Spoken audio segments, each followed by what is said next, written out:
Hi అండి. అందరికీ నమస్కారం. 'గుండె నిండా గుడిగంటలు' సీరియల్ ఈరోజు ప్రోమోలో ఏం జరగబోతుందో చూద్దాం. బాలు అయితే ఆవేశంగా మౌనిక వాళ్ళ ఇంటికి బయలుదేరతాడు. వెంటనే మీనా ఆపడానికైతే ట్రై చేస్తూ ఉంటుంది. ఆగండి, వెళ్ళకండి అని చెప్పి ఆపుతూ ఉంటుంది. ప్రభావతి, సత్యం కూడా ఏంట్రా ఏమైంది అని చెప్పి అడుగుతూ ఉంటాడు. మౌనిక దగ్గరికి వెళ్తున్నాడు అత్తయ్య అని చెప్పి అంటూ ఉంటుంది మీనా అయితే. ఆ మాటలు విన్న ప్రభావతి అయితే చాలా షాక్ అవుతూ ఉంటుంది. సత్యం కూడా ఒక్కసారిగా అలా చూస్తూ ఉండిపోతూ ఉంటాడు. ఏమైందిరా బాలు, ఎందుకు వెళ్తానంటున్నావు మౌనిక దగ్గరికి, అసలు ఏమైంది చెప్పు అని చెప్పి సత్యం అడుగుతూ ఉంటాడు.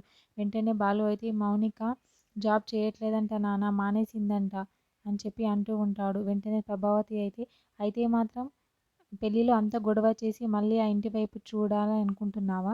ఇలా ఏ మొహం పెట్టుకొని వెళ్ళాలనుకుంటున్నావు అని చెప్పి అంటూ ఉంటుంది.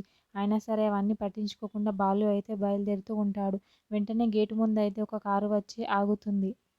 అందరూ ఇంట్లో వాళ్ళైతే అటువైపు చూస్తూ ఉంటారు. వెంటనే కారులో నుంచి అయితే మౌనిక దిగుతూ లోపలికి వస్తూ ఉంటుంది. బాలు అయితే ఒక్కసారిగా అలా చూసి ఆనందపడుతూ ఉంటాడు. ప్రభావతి కూడా మౌనికని చూసి అయితే చాలా సంతోషపడుతూ ఉంటుంది. వెంటనే మౌనికని ఇంట్లోకి తీసుకెళ్తారు. తీసుకెళ్ళి బాలు అయితే ఎందుకు నువ్వు జాబు మానేసావు అసలు అని చెప్పి అడుగుతూ ఉంటాడు. అక్కడ ఉన్న శృతి కూడా మీ భర్త మూర్ఖుడిలా ప్రవర్తించట్లేదా అని చెప్పి అడుగుతూ ఉంటుంది. ఏం చెప్పాలో అర్థం కాక మౌనిక అయితే మౌనంగా ఉండిపోతూ ఉంటుంది. వెంటనే సత్యం కూడా ఏంటమ్మా ఇది, పెళ్ళికి ముందు నువ్వు జాబ్ చేయడానికి ఏం అభ్యంతరం లేదు అని చెప్పారు కదా, మరి ఇప్పుడెందుకు జాబ్ మానేసావని చెప్పి అడుగుతూ ఉంటాడు. మౌనిక అయితే మౌనంగా అలా ఉండిపోతూ ఉంటుంది.